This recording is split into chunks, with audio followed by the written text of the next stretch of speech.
The arrivals board blinked as if it, too, couldn't quite believe what was coming. Somewhere between on time and delayed, a name she didn't want to see appeared, Flight 713, Gate D. Erin stood still beneath the humming fluorescence of the airport terminal, clutching a small leather suitcase that was older than her marriage. The zipper was broken on one side, the handle fraying, but it stayed with her, like regret does. The red scarf around her neck flapped wildly each time the glass doors opened to the wind outside. She didn't stop it. She let it whirl. She stared through the crowd, lips parted slightly. Eyes heavy, wide. Unblinking. Searching. Like a ghost waiting for someone who never made it home from war. A child's voice laughed somewhere behind her. She didn't turn. She kept her gaze locked on the curve where passengers always emerged. Her right hand trembled around the suitcase handle, fingertips pale with pressure. Her left hand rested on her belly. It wasn't very big yet. But she felt the weight of it like it was everything. "Ma'am?" A flight attendant brushed past her gently. Erin blinked, once, and looked down.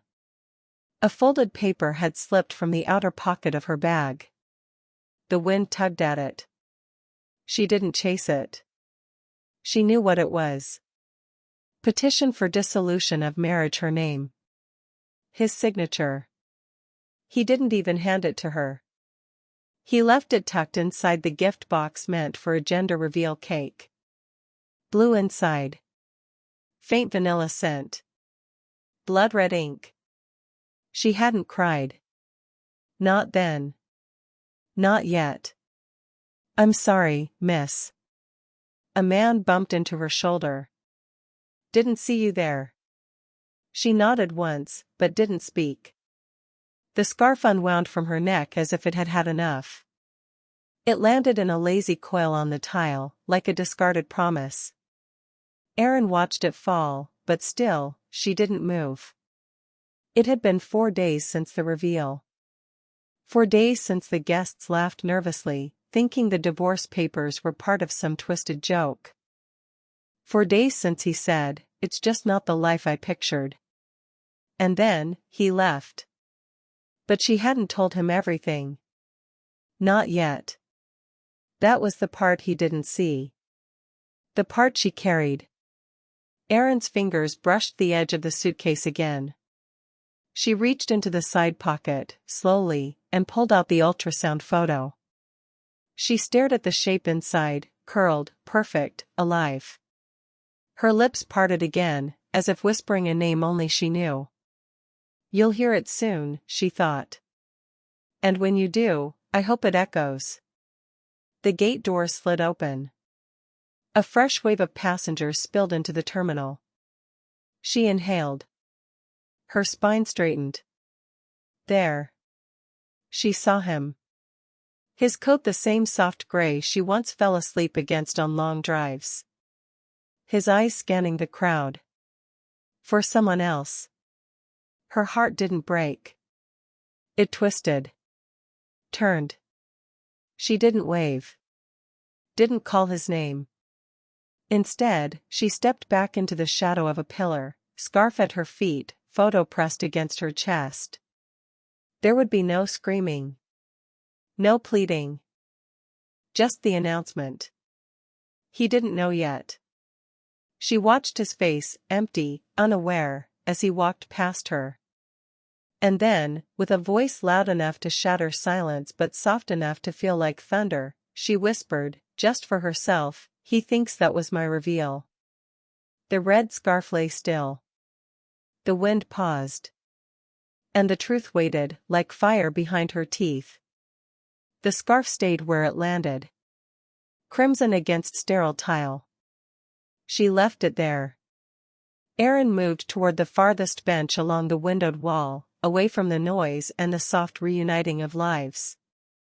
She sat slowly, her knees stiff, like the ache had finally made a home inside them. She rested the suitcase between her feet. Her hand slid down and brushed its weathered side, tracing the small burn mark near the zipper. The scar was older than her husband's lies. Her father gave it to her the summer she left for college. He didn't say much, never did, but she remembered the way he gripped her shoulder before the bus pulled away. You carry what matters. The rest can break. She hadn't understood then. She does now. The suitcase had seen cheap apartments and cold mornings. It held her only pair of heels when she interviewed at the law office she now walked past twice a day but never entered. It had once carried a pink cardigan that smelled like baby powder, the one she'd buried at the bottom when the first test came back negative. Now, it carried something else. Her ultrasound photo. And the letter she'd never send. Through the window, planes dipped in and out of the sky like they had all the time in the world. A couple beside her embraced. The woman's coat fell halfway off her shoulder. She laughed, pulling it back. A child, maybe 4, ran into the man's arms. Erin turned her face slightly, jaw tightening. She felt the burn rising behind her eyes. But tears didn't come. Not here. Not now. A shuffle. A man sat at the other end of the bench. Quiet. Intentional. She felt him look at her, but only once. Not long enough to make her feel seen. Just long enough to remind her she existed. His presence didn't push into hers. It hovered. She didn't shift. Didn't acknowledge him. Instead, her fingers dug into the lining of the suitcase. Her nails found the frayed edge she always told herself she'd fix. The texture calmed her, rough, worn, honest. 3 months ago, she had begged her husband not to cancel the ultrasound. Let's do it together. He said he'd be late. He said he had a meeting. She never believed the meeting. But she went anyway. She wore lipstick. She asked the nurse to write the gender on a slip of paper, fold it tight, and place it inside a tiny blue envelope. She'd wanted the surprise. She'd wanted him to smile again. He smiled. But not at the envelope. At the papers he'd prepared. Delivered like a punchline. Served beside pastel balloons and an eager crowd. I didn't want to wait any longer, he'd said. The envelope was still sealed. He never opened it. Erin reached for it now, pulling it from the suitcase's front pocket. She stared at the crease. It had bent from the pressure of being ignored. Like her. From the corner of her eye, she saw the man beside her glance again. This time, he looked at her face. Not in pity. Not even curiosity. Something else.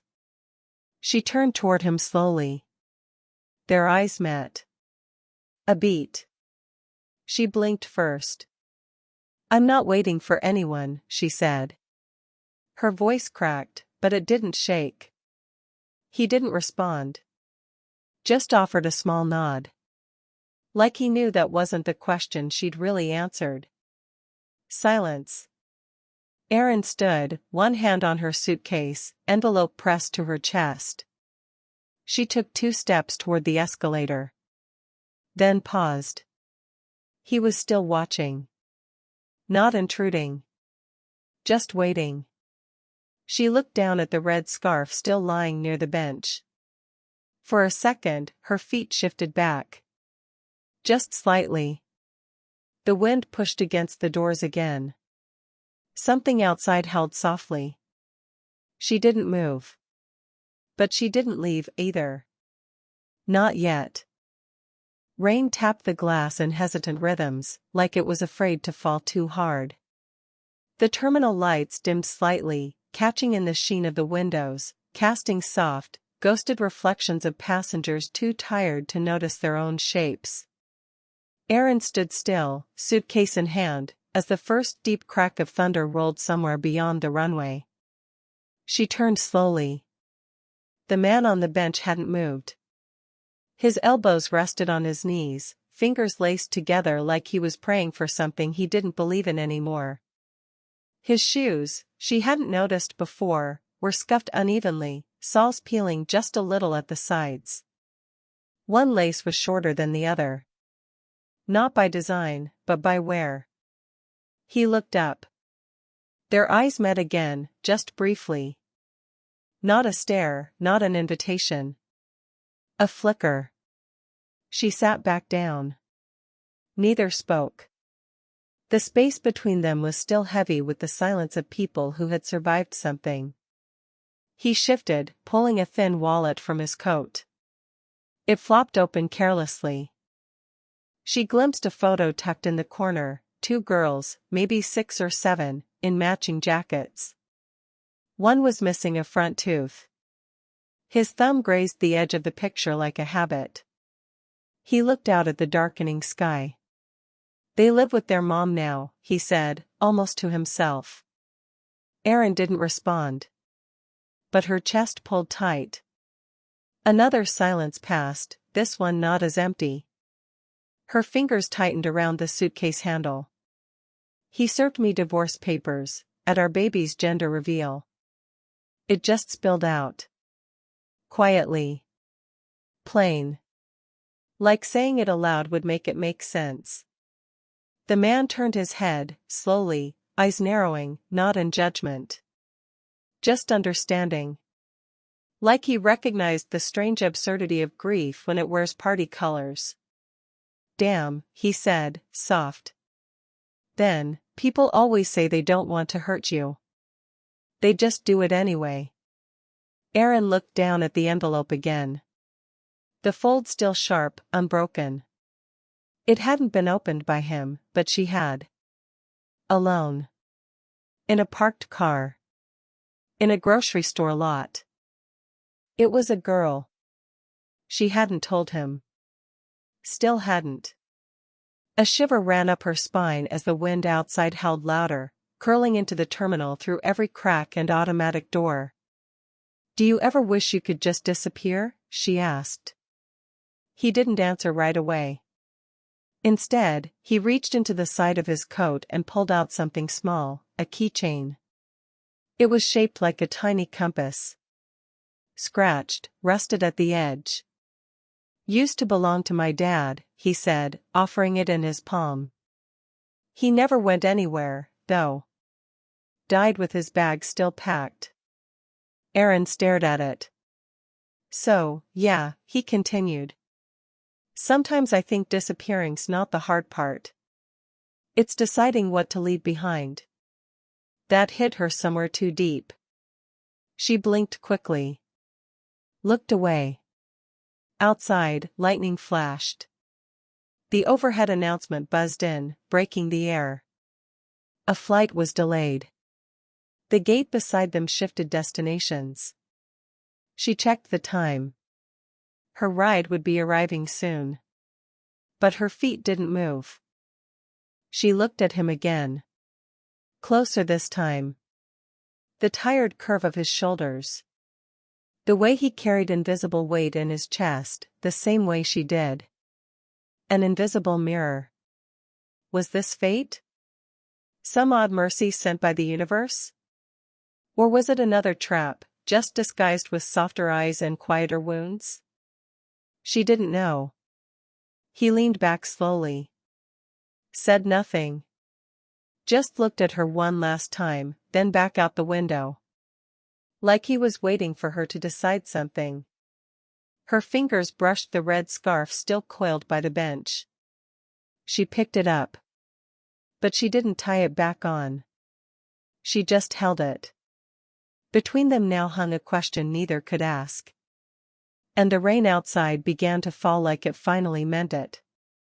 The rain no longer whispered. It pressed hard against the glass now, streaking the windows like tears too tired to hide. Erin stood again, fingers clutching the red scarf, wet from where it had soaked the floor. It felt heavier now. She adjusted the suitcase handle, knuckles white. Her phone buzzed. A rideshare notification blinked on the screen, Your driver is 3 minutes away. This was the moment she had planned.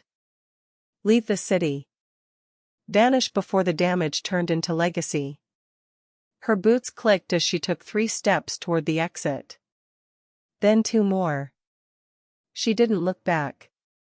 Not at first. Not until she reached the motion sensor doors. They whooshed open, and a gust of wind wrapped around her belly like a warning. She froze. And then, slowly, involuntarily, she turned her head. He was still sitting on the bench. Still not chasing her. Still not pleading. But his hand now rested on something in his lap. Her scarf. Not just holding it. Folding it. Carefully.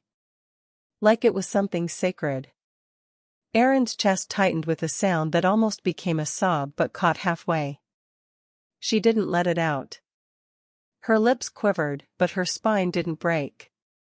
Behind her, a woman dragging a designer suitcase glanced at her, eyes flicking from Erin's soaked scarf to her worn-out bag. She whispered to the man beside her. He looked too. Erin felt the sting of judgment in their silence. Not loud, not cruel. Just aware. She must have been left. Poor girl, traveling alone. Didn't even look ready for a child. People didn't need to speak to hurt you. Some people carry more than just bags. They carry silence. They carry stories no one claps for. The wind pushed again. Her scarf slipped from his lap, almost falling, but he caught it mid-air. His eyes finally met hers again across the glass. And this time, he didn't look away. There was something almost poetic in the distance between them. The sound of her ride pulling up. The knowledge that she had everything she owned packed in that small suitcase. And still, she couldn't make her feet move forward. The red scarf. Her father's suitcase. The envelope in her coat. And a man she didn't know but somehow recognized. Maybe that was the worst part. The recognition. Because pain recognizes pain the way mirrors know faces. Erin stepped back inside. The door closed behind her with a hiss. One of the airport cleaners gave her a side glance. She wasn't crying. But her eyes were red. Her coat was soaked. She looked like someone who'd been standing in the rain long before it ever started falling. She walked back to the bench. Slowly. Every step like a test. He didn't say anything. He held out the scarf. I think it belongs to you, he said, voice low, unsure. She didn't take it. Instead, she sat down beside him. Let the silence return. But this time it didn't feel empty. It felt full. Of everything they weren't saying. Funny, she whispered, voice frayed at the edges. I came here thinking I'd start over. But I don't even know where that is. He looked at her, then down at the scarf in his hands. Maybe starting over isn't a place, he murmured. Maybe it's just staying still long enough to be honest. A pause. A question in the shape of breath. Still, no answers. The ride outside left. The scarf stayed in his hands. And Erin, she sat beside a stranger holding everything she thought she'd already lost. Erin's breath fogged the glass as she stared out into the dark, no ride now, no plan, no map. Just the terminal lights blinking tiredly and a storm unraveling above. The man beside her still hadn't asked her name. But something in him already knew her. He handed her the scarf again, softer this time, like he didn't want to disturb the threadbare space holding her together. You can keep it, she whispered, fingers curling around her knees instead. You folded it like it meant something. His mouth parted, then shut again. But the way he looked at the scarf. That was when she noticed the initials embroidered faintly on the inside hem. EL. Her eyes flicked to his coat. There, just beneath the lapel, was a pin. Small. Silver. Also engraved, EL.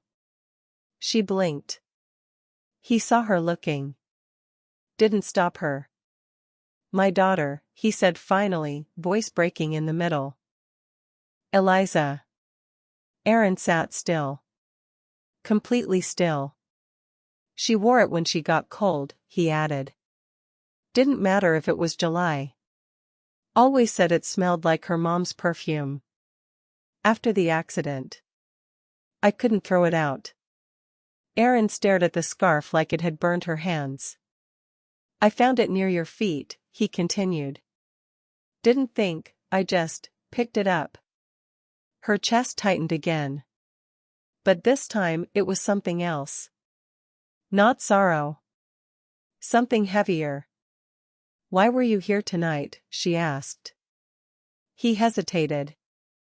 Looked down at his shoes. My flight landed an hour ago. I had meetings this morning in Boston. Something clicked in her mind. Boston. Law office. That job posting she had applied to weeks ago, heart-pounding, resume triple-checked. You said, the girls in that photo were your daughters? He nodded. Eliza. And Nora. She's 7. She reached into her coat slowly. Pulled out the crumpled envelope she hadn't thrown away. Not the gender reveal one. The job interview packet.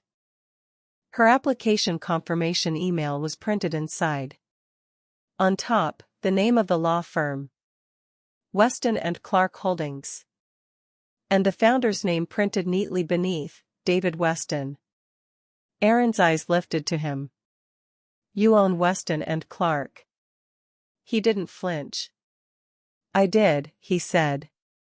Until last year. I stepped down. Technically, I still approve final hires, especially in the legal defense division. She stared at him, stomach curling. I applied there, she said. 2 weeks ago. I know, he replied. I recognized your name when I saw the scarf. Time cracked open. A memory, her father, holding the suitcase. You carry what matters. The rest can break. And now, this man, holding her scarf. Holding her story without knowing its weight. Until now. Erin stood too fast, almost tipping the suitcase. Her voice shook. Did you sit next to me because you knew who I was?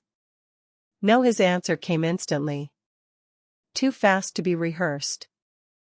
I sat next to you because you looked like you needed not to be asked questions. A beat passed. But now, everything was a question. The scarf. The initials. The silence they shared. And the fact that maybe, just maybe, the first real job offer she'd prayed for, wasn't fate. It was him. She felt the edge of her reality shifting. Like standing on a frozen lake and hearing the first long crack. No return. She turned on her heel and walked away. This time faster. Not toward the door. But toward the escalator. Behind her, he didn't call out. She didn't cry.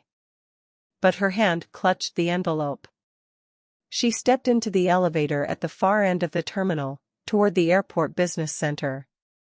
A glass door with a silver plaque, private interviews, Suite B7. She took a breath. And walked in. The elevator doors closed behind her with a hush, soft, final. Erin stood inside the suite's hallway, barely lit, the hum of fluorescence above like a nervous breath. The folder in her hand felt heavier than it should have. Not from paper. From possibility. This wasn't how she imagined her second chance would look, soaked, shaking, heart caught between grief and something that didn't have a name yet. You carry what matters. The rest can break. She walked forward. Room B7 waited, sterile, glass-walled, glowing from inside like a confessional. She stepped in. Inside sat the woman from her interview email, a sharply dressed HR exec whose eyes flicked up and then lingered, confused. Erin Vale? Yes.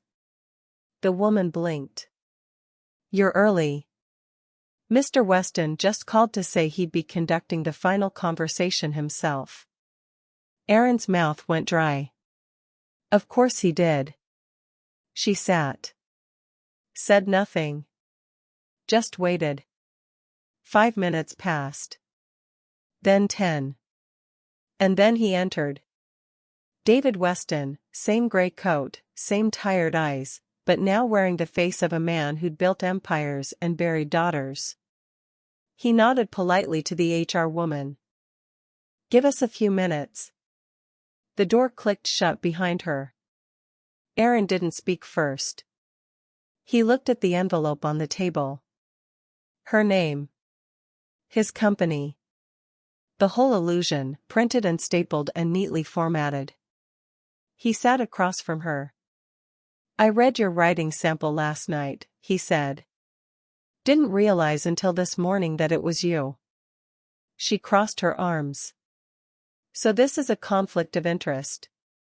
He gave a dry smile. No. This is life. Silence filled the space between them like water rising. Why bring me in? She asked, finally. Why not let me go when you had the chance? He looked down, pulled something from his coat pocket. The red scarf. Folded. He placed it gently on the table. Eliza used to say people don't belong to us. Just moments do. His voice cracked. And you reminded me of her. The way you sat there, silent, but loud. Like you weren't afraid of breaking, just of breaking open. Erin's throat tightened. So this was pity. No, he said. This was memory. Her hand hovered near the scarf but didn't take it. You're not offering me the job, are you? He hesitated. Then shook his head. Now she flinched, but not from shock. From truth. Because of ethics, he said. Because someone else on my board would question it. Because I'd never know if I hired you because of your work, or because of her. The silence that followed didn't scream. It exhaled. Erin stood slowly. He rose too. She looked down at the scarf, then up at him. Her eyes didn't blink. You're right, she said softly. Some people don't belong to us. But some things, they do. She took the scarf. Not as a gift. As closure. She folded it into her suitcase. Pressed the zipper shut. I'm not that girl anymore, she whispered. What girl? He asked. The one who came here to be rescued. She walked to the door, hand on the handle, then paused. You reminded me, she said without turning. That grief isn't always about what we lose. Sometimes, it's about what we survive. The doors opened. She stepped into the hallway. Thunder still cracked in the distance, but now it sounded different. Like applause far away. Outside, the arrivals board blinked. Same terminal.